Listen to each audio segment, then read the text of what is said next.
హల్లెలూయా హల్లెలూయా.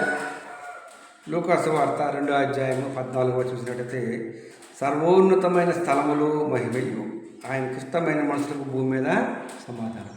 ఈ లోకంలో ఆయనకి ఇష్టమైన మనుషులకు మాత్రమే సమాధానం, అందరికీ సమాధానం అని ఎక్కడ రాయబడి లేదు. కనుక మనం సమాధానపరచువారు ధన్యులు, వారు దేవుని కుమారులు అనబడతారు. దేవునితో సమాధాన పడాలి.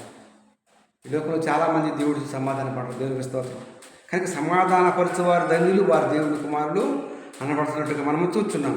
కనుక లూకాసు వార్త 2వ అధ్యాయం 17వ చూసినట్టే, వారు ఆ శిశువును చూసి శిశువుని గూర్చి తమలో తాము చెప్పబడిన మాటలు ప్రచురం చేసి కాపరులు, ఆ యొక్క ప్రభువారు ఈ లోకానికి వచ్చాడు అని ఆ కాపరులు ఆ ప్రచురం చేయనన్నట్టుగా మనము చూస్తున్నాం. ఈ లోకరక్షకుడు ఈ లోకానికి వచ్చాడు, ఆయన గురించి ప్రచురము చేయండి అన్నట్టుగా మనం చూస్తున్నాం. ఆయన ఎందుకు వచ్చాడు ఈ లోకానికి అని చూసినట్టయితే, నీతో సహవాసం చేయడానికి లోకానికి వచ్చాడు. నీతో సహవాసం, దేవునితో సహవాసం చేయడానికి లోకానికి వచ్చాడు. 2, నీ పాపాలు మోసుకుని పోయే దేవుని గొర్రెపిల్ల. నీ పాపాలన్నీ ఆయన మోసుకుని పోయే దేవుని గొర్రెపిల్లగా ఈ లోకానికి వచ్చాడు. 2, 3, నీకు రక్షణ ఇవ్వడానికి ఈ లోకానికి వచ్చాడు. నిన్ను రక్షించడానికి ఆ పరలోకాన్ని విడిచిపెట్టి నీ కొరకు నా కొరకు ఈ లోకానికి అందరి కొరకు వచ్చాడు. 3, 4, నీకు వెలుగును ఇవ్వడానికి వచ్చాడు. నీకు వెలుగును ఇవ్వటానికి, నీలో వెలుగును నింపడానికి ఆయన వచ్చాడు. ఇంతకంతకుముందు నీ జీవితంలో, పాత జీవితంలో, పాప జీవితంలో ఉన్నట్టయితే, చీకటి జీవితంలో ఉన్నట్టయితే వెలుగుని ఇవ్వటానికి ఆయన వచ్చాడు.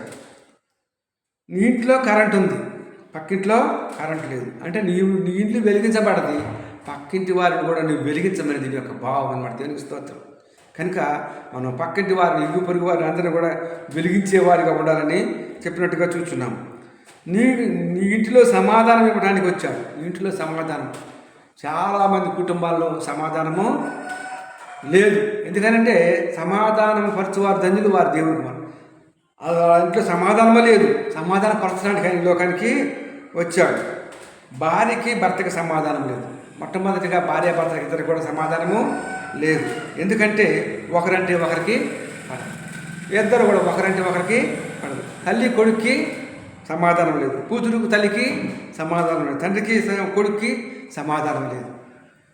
ఈ లోకంలో నీ బంధుమిత్రులతో సమాధానము లేదు, ఇరుగు పొరుగు వారితో సమాధానము లేదు. కనుక అటువంటి వారిని సమాధానపరచడానికి ఆ పరలోకాన్ని విడిచిపెట్టి నీ కొరకు నా కొరకు ఈ లోకానికి వచ్చాడు. కనుక ఈ కొద్ది మాటలు ముగిస్తున్నాను. క్రిస్టోఫర్ 810 యూట్యూబ్ ఛానల్ సబ్స్క్రైబ్ చేసుకోండి.